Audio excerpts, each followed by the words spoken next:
नारद जी ने कहा, मुने, आप तात्विक अर्थों के ज्ञान में निपुण हैं। अब मैं युगों की स्थिति का परिचय सुनना चाहता हूं। तो श्री सनक जी ने कहा, महाप्रयाग, साधुवाद, तुमने बहुत अच्छी बात पूछी है।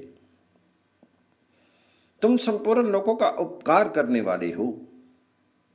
अच्छा, अब मैं समस्त जगत के लिए उपकारी युग धर्म का वर्णन आरंभ करता हूं। किसी समय तो पृथ्वी पर उत्तम धर्म की वृद्धि होती है और किसी समय वही विनाश को प्राप्त होने लगता है। सतयुग, त्रेता, द्वापर और कलयुग, ये 4 युग माने गए हैं। इनकी आयु 12,000 दिव्य वर्षों की समझनी चाहिए। ये चारों युग उतने ही 100 वर्षों की संध्या और संध्यान से युक्त होते हैं। इनकी कला संख्या सदा एक सी ही जाननी चाहिए। पहले युग को सतयुग कहते हैं, दूसरे का नाम त्रेता है, तीसरे का द्वापर और अंतिम युग को कलयुग कहते हैं। इसी क्रम से इनका आगमन होता है। सतयुग में देवता, दानव, गंधर्व, यक्ष, राक्षस तथा सर्पों का भेद नहीं था। उस समय सब के सब देवताओं के समान स्वभाव वाले थे। सब प्रसन्न और धर्मनिष्ठ थे। कृत युग में क्रय विक्रय का व्यापार और वेदों का विभाग नहीं था। ब्राह्मण, क्षत्रिय, वैश्य तथा शूद्र सभी अपने अपने कर्तव्य के पालन में तत्पर रहकर सदा भगवान नारायण की उपासना करते थे।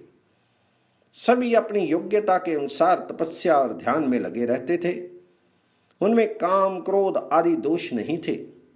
सब लोग शम, दम आदि सद्गुणों में तत्पर थे। सबका मन धर्म साधन में लगा रहता था। किसी में ईर्ष्या तथा दूसरों के दोष देखने का स्वभाव नहीं था। सभी लोग दंभ और पाखंड से दूर रहते थे। सतयुग के सभी द्विज सत्यवादी, चारों आश्रम के धर्म का पालन करने वाले, वेद अध्ययन संपन्न तथा संपूर्ण शास्त्रों के ज्ञान में निपुण थे। चारों आश्रमों वाले अपने अपने कर्मों के द्वारा कामना और फल शक्ति का त्याग करके परम गति को प्राप्त होते थे। सत्य युग में भगवान नारायण का श्री विग्रह अत्यंत निर्मल एवं शुक्ल वर्ण का होता है। मुनि श्रेष्ठ, त्रेता में धर्म एक पाद से हीन हो जाता है। सतयुग की अपेक्षा 1/4 कम लोग धर्म का पालन करते हैं। भगवान जी के शरीर का वर्ण लाल हो जाता है।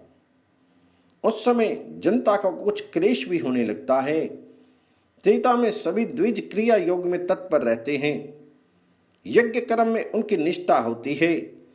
वे नियम पूर्वक सत्य बोलते, भगवान जी का ध्यान करते, दान देते और न्याय युक्त प्रतिग्रह भी स्वीकार करते हैं।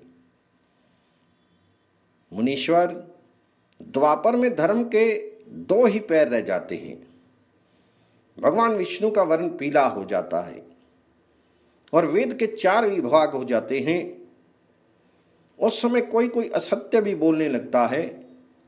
ब्राह्मण आदि वर्णों में से कुछ लोगों में राग, द्वेष आदि दुर्गुण भी आ जाते हैं। कुछ लोग स्वर्ग और अपवर्ग के लिए यज्ञ करते हैं।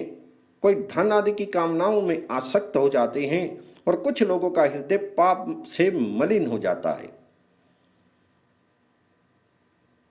द्विश्रेष्ठ, द्वापर में धर्म और अधर्म दोनों की स्थिति समान होती है। अधर्म के प्रभाव से उस समय की प्रजा क्षीण होने लगती है। कितने ही लोग द्वापर आने पर अल्पायु भी होंगे। कुछ लोग दूसरों को पुण्य में तत्पर देखकर उनसे डाह करने लगेंगे। कलयुग आने पर धर्म का एक ही पैर शेष रह जाता है। इस तामस युग के प्राप्त होने पर भगवान श्री हरि श्याम रंग के हो जाते हैं। उनमें कोई विरला ही धर्मात्मा यज्ञों का अनुष्ठान करता है और कोई महान पुण्य आत्मा ही क्रिया योग में तत्पर रहता है। उस समय धर्मपरायण मनुष्य को देखकर सब लोग ईर्ष्या और निंदा करते हैं। कलयुग में व्रत और सदाचार नष्ट हो जाते हैं। ज्ञान और यज्ञ आदि की भी यही दिशा होती है। उस समय अधर्म का प्रचार होने से जगत में उपद्रव होते रहते हैं। सब लोग दूसरों के दोष बताने वाले और स्वयं पाखंडपूर्ण आचार में तत्पर होते हैं।